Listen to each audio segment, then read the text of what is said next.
اللہ رب العزت نے لیلۃ القدر جو شب قدر ہے اس کو بتایا نہیں ہے حضور نے، یعنی واضح نہیں کیا کہ قدر کی رات فلاں رات ہے۔ یہ بھی ہے کہ 21ویں رات ہے، 23ویں رات ہے، 25ویں رات ہے، 27ویں ہے، 29ویں ہے۔ بعض صحابہ نے ایک ایک کو متعین کیا، بعض صحابہ نے قسم بھی اٹھائی کہ فلاں رات ہے، بعض صحابہ نے کہا بھائی پورا سال رات کو قیام کرنا چاہیے تو پھر آپ کو وہ قدر کی رات مل جائے گی، لیکن اس رات کو چھپایا گیا ہے۔ وجہ کیا ہے اس رات کے چھپانے میں؟ وجہ یہ ہے کہ اگر بتا دیا جاتا کہ فلاں قدر کی رات ہے تو جو نیک ہیں جن کی عادت بنی ہوئی ہے وہ تو اس رات عبادت کر لیتے اور ایک ایک عمل کا ثواب پتہ نہیں کتنے ہزاروں گنا مل جاتا، لیکن جو گناہ گار ہے اگر وہ اس رات عبادت نہ کر سکتا اور اس رات بھی گناہ کر لیتا تو پھر اس کو گناہ بھی اتنا زیادہ ہوتا کہ اس رات اس نے گناہ کیا ہے لہذا اس کا گناہ بھی اتنا زیادہ ہے۔ اس رات کو چھپایا گیا ہے، اللہ تعالیٰ نے اس رات کو مبہم رکھا ہے، شب قدر کی رات کو، لیلۃ القدر کو، اس لیے کہ لوگ اس کو تلاش کریں۔ ایک وجہ تو یہ ہے کہ لوگ ہر طاق رات میں اس کو تلاش کریں، زیادہ سے زیادہ عبادت کر لیں۔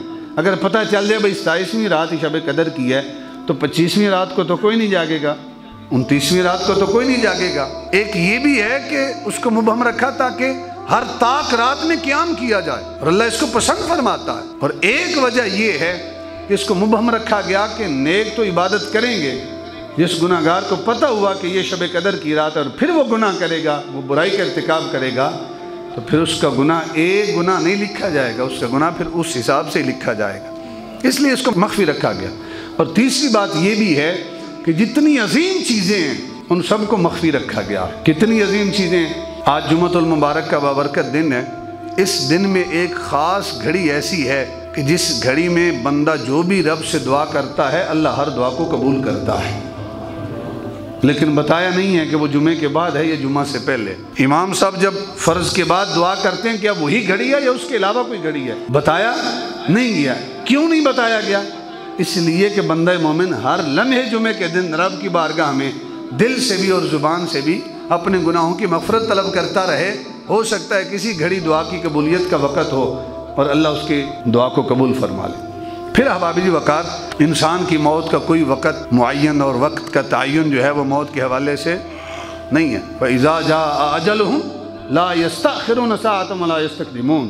اگر ایک بندے کو بتا دیا جائے نا بھائی تیری زندگی 80 سال ہے تو مجھے بتائیں پہلے 60 70 75 سال جو ہے وہ کوئی نیکی کی طرف آئے گا؟ وہ کہے گا 80 سال زندگی ہے بس ٹھیک ہے گناہ کرتے رہو، آخری 1-2 سال توبہ کر لیں گے، یہی کرے گا نا جی۔ اس لیے موت کے وقت کا تعین نہیں ہے، یہ تلوار لٹک رہی ہے کہ بھئی مسجد میں آئے ہیں پتہ نہیں باہر نکلنا نصیب ہی ہوگا یا نہیں، اس لیے ہر لمحے موت کی تیاری۔ پھر احباب جی وقار، قیامت کا دن ہے، کوئی تعین نہیں ہے کہ کب آئے گی قیامت۔ اگر ہمیں پتہ چل جائے کہ بھئی ہماری زندگی کے بعد ہی قیامت آئے گی تو ہم کہیں گے بھئی ٹھیک ہے ہمارے مرنے کے بعد آئے گی، کون سا پریشانی کی بات ہے، تو تعین نہیں ہے۔ اور اگر یہ ہو کہ بھئی قیامت بڑی دور ہے تو بندے کہیں گے بھئی ٹھیک ہے بڑی دور ہے تھوڑے گناہ کر لو پھر بعد میں توبہ کر لیں گے، دیکھی جائے گی۔ اس لیے قیامت کو مخفی رکھا تاکہ انسان ہر لمحے اس کے لیے تیاری کرتے رہیں۔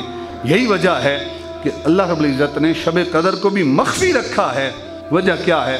تاکہ لوگ اس کو آخری عشرے کی ہر طاق رات میں تلاش کرتے رہے۔ اللہ کے نبی نے رمضان المبارک کے پہلے عشرے میں اعتکاف کیا، پھر دوسرے عشرے میں اعتکاف کیا، اور دوسرے عشرے میں اعتکاف جب مکمل ہوا، تیسرے عشرے کا اعتکاف شروع ہونے لگا تو اللہ کے نبی نے خیمے سے اپنا سر انور باہر نکالا اور فرمایا میں نے پہلے عشرے میں اعتکاف کیا کہ مجھے لیلۃ القدر مل جائے، لیکن لیلۃ القدر مجھے نہیں ملی، وہ شب قدر مجھے نہیں ملی۔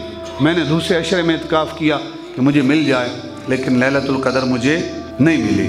اور فرشتے نے آ کر مجھے یہ پیغام دیا ہے رب کا کہ وہ جو لیلۃ القدر ہے جس کی تلاش میں آپ نے رمضان المبارک کے 20 دن اعتکاف کیا ہے، فرمایا اللہ نے اسے رمضان المبارک کے آخری عشرہ میں رکھا ہے، لہذا اس کو آخری عشرے میں تلاش کرو۔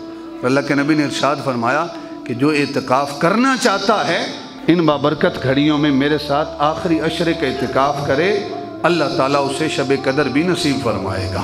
اور اعتکاف کرنے والوں کے لیے تو فضیلت ہی بڑی ہے کہ اگر وہ سو رہے ہیں مسجد میں تب بھی ان کی عبادت شمار ہو رہی ہے، یعنی سو رہے ہیں اللہ کے گھر میں، اللہ کے مہمان ہیں، پھر بھی ان کی عبادت ہو رہی ہے۔